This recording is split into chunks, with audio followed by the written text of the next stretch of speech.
காலேபு யோசுவாவும் பயப்படவே இல்லை. ஏண்டா அவங்க அதுக்கு முன்னுக்கே நற்செய்தியை கேட்டுட்டாங்க. தேவன் அந்த தேசத்தை நமக்கு சுதந்திரமாக கொடுத்தாருன்ற நற்செய்தியை கேட்டுட்டாங்க. அவங்க அதே பிடித்து கொண்டிருக்கிறாங்க.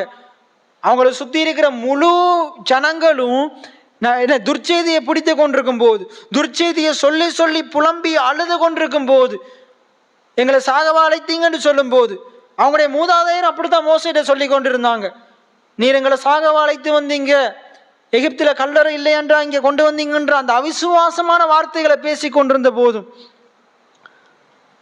இவங்களுக்குள்ள நற்செய்தி